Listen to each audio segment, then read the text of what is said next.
Hello everyone! Welcome back again sa ating channel. By the way, my name is Aiza, and if you're new here, don't forget to click the subscribe button as well as the bell button para lagi ka updated. So for today's video mga Zavlogs is i-open natin itong bagong vanity table ko and then i-assemble natin. So ipapakita ko sa inyo kung paano namin siya i-assemble. Ito pa lang yung kauna-unahang vanity table ko. Matagal ko na ito talagang gusto makuha kasi nga sino ba namang hindi gusto magkaroon ng vanity table. So ito is grinab ko na itong opportunity na ito kasi mura ko lang siya nabili o hindi ko siya nabili, bali installment yung parang tawag dito. So sa amin is paluwagan yung tawag dito. So every week is nagbabayad kami and then ayun, makukuha namin ito by slot. So mapapatulong ako sa partner ko para i-assemble ko ito kasi hindi naman ako marunong nito and then medyo mahirap siya. So i-unbox muna natin siya. So ito na po yung mismong box. So hindi ako nakikita pero ayan, sobrang laking box na ito and then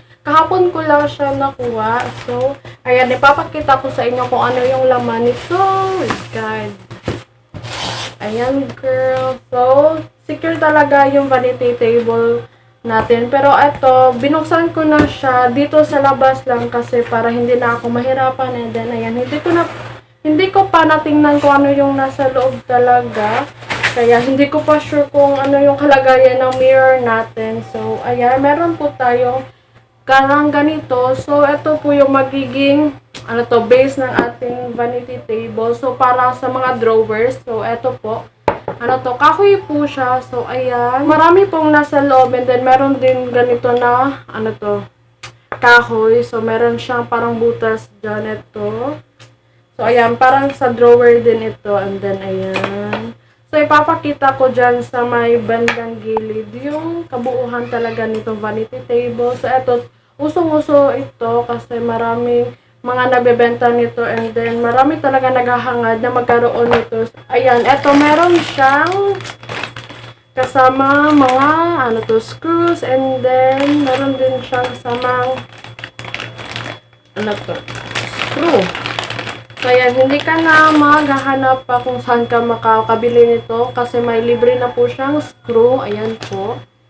Ayan girl. So, marami na siyang ganito. So, ayan, mga pako-pako. So, make sure na walang mawawala dito. So, sobrang dami niya talaga. And then, mahirap siyang i-distinguish kung para saan siya. Pero, mamaya is, susubukan namin siyang, alamin kung para saan yung mga nails na ito. And then, ito is yung, nakabalot pa siya sa bubble wrap. So, ayan.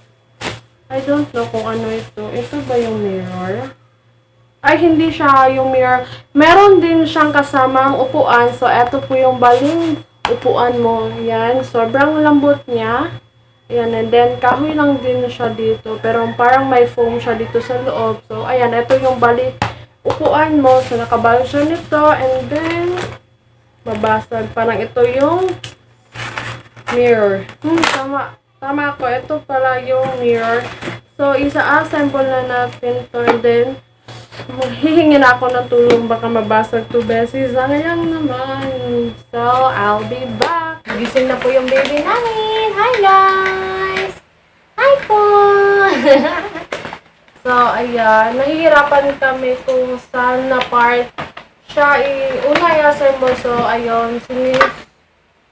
Sinusundan na lang namin itong nasa manual. So, ayan po yung magiging outcome niya. Ito po. Ayan. So, ito yung susi ng ating vanity table. So, ayan. Nagiging secure talaga and then hindi na madaling buksan na ating mga chikiting like this one. My God! Po. Ayan po. Ako, this one. May dalawang susi. Ayan. Opo po. And then, ito po yung ayan. Ganyan ang parang susian niya. So, update lang po kay baby. Marunong na po siyang maglakad. Yay! Marunong na po maglakad yung baby namin. So, 1 year old na po siya. So, update lang. Ito na yung natapos ng partner ko. Ayan. So, ito yung pinaka-base ng ating vanity table. And then, dito ilalagay yung parang drawer natin. Tatlong compartment. Then, ayan. Ito naman yung ginagawa niya ngayon is yung lalagayan sa gilid. Kung pwede mo siya lalagyan ng kung ano-ano. So, ito siya. Papakita ko sa inyo. So, ayan. Ito po siya. Yan yung ginagawa niya ngayon. Then, yan. So, hindi na namin mapapakita sa inyo step by step kasi medyo nahihirapan kaming sundan yung nasa manual kasi hindi namin naiintindihan. And then, ayun, tsambahan na lang. So, yan.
Yan na po yung vanity table natin. Tapos na po siyang i-assemble. So, yung kulay niya po is color ivory white. So, since wala na pong pink, yun sana yung kukunin ko, yung pink. Pero wala na po. So, ayan na lang po yung pinili ko. Ayan.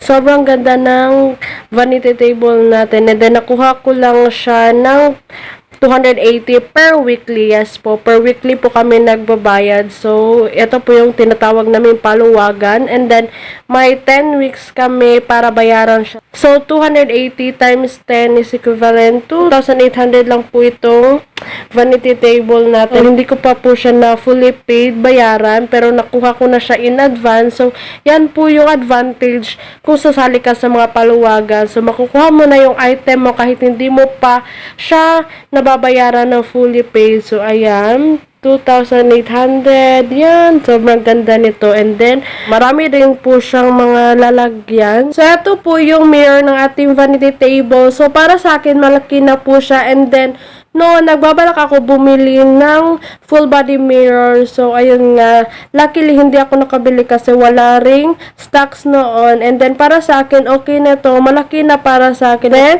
itong mirror na ito is nagsaslide off po siya. So, ayan. Makikita mo na meron ding nalagyan dito sa loob. So, marami ka talagang malalagay dyan. So, ayan, may tatlong corner din siya. So, dito sa ibaba is, malalagyan mo rin siya ng kung ano nung stuffs. And then, slide mo lang siya. And then, magko-close na siya. So, ayan, sobrang laki ng mirror niya. So, dyan, pwede nating lagyan ng mga vase, yung mga halaman, and then, yung mga kung ano-ano para madali na lang siya damputin. And, aside from that, meron din po tayo ditong drawer na may susi. Yes po, libre na po yung susi niya. Then, ayan. So, ayan po, sobrang spacious niya. And then, ang laki din niya. So, masisecure talaga yung mga gamit na ilalagay mo dito kasi may susi siyang libre. And then, dalawa pa. And next one is, meron din po siyang tatlong divider dito. Yan, 1, 2, 3. So, marami din siyang mga cabinets. So, ayan. Sobrang spacious din niya. Then, marami ka rin malalagay dito. Kagaya ko, mahilig ako mag-makeup. So, kung ano-ano mga gamit yung ilalagay ko dito. So, meron din siyang kasamang upuan. Yes, girl. Meron siyang kasamang upuan. And then, maganda talaga itong upuan na to. Kahit na ganito lang siya, durable naman siya. And then, kinakaya naman niya yung bigat ko. Ayan na po.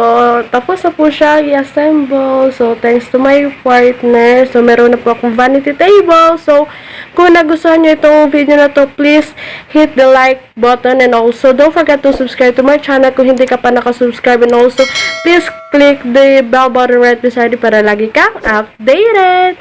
So, bye! Don't forget to sanitize always and drink a lot of water. Bye!